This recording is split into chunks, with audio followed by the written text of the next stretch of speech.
Mike Ashley. Where do I start with that guy?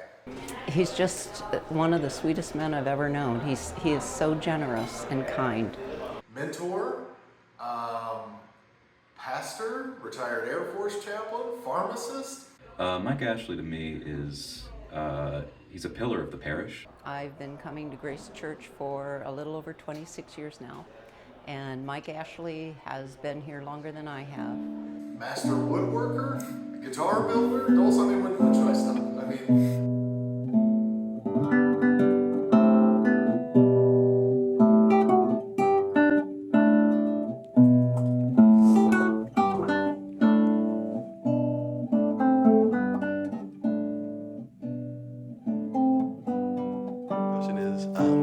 when did you join the Air Force and why? I entered the Air Force on the 30th of September 1967. The story is I was an engineering student at Purdue and then decided I was really interested in the Air Force chaplaincy. They let me transfer to the pharmacy school because I figured I didn't have any money, so I need to have a college degree to get into seminary, and I needed a way to make money. So I worked my way through seminary dealing drugs. I built my first guitar in Biloxi, Mississippi, 1968. And I worked with this guy who had been building some guitars. With him I did a lot of unlearning, but he was good. I mean, he got me started. I did get some bad advice. There's basswood. What would I say? It's a step up from cardboard, kind of. There was a church not far from the base there in Mississippi. They let me use their baptistry, and I made some friends that way. I baptized quite a few. You know, these guys headed off to Southeast Asia who had not been baptized. They kind of lined up and said, "Maybe we better do this." Yeah.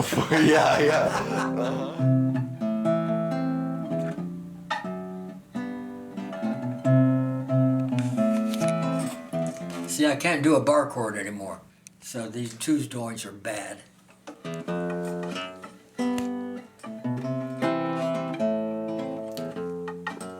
When did you, when did that start happening with the arthritis? Some years ago, Rose is a rheumatologist, and she was over here. She plays the guitar too. And she looked at my hands, and this is several years ago. She said, "Mike, you've worn out your hands. You've got to buy some more gizmos."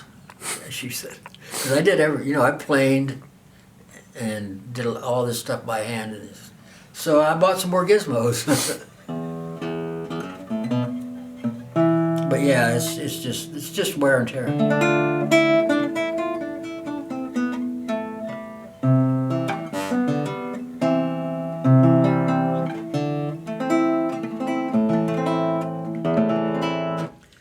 The Air Force is it's more like civilian in that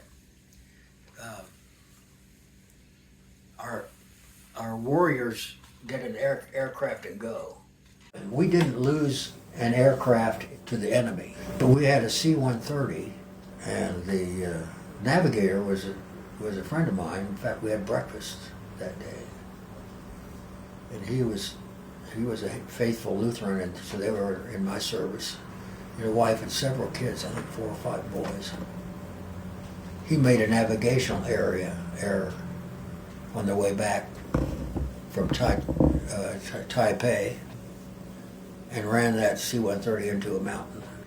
And so everybody was dead. His wife was she just blamed it all on me. It was a really strange thing.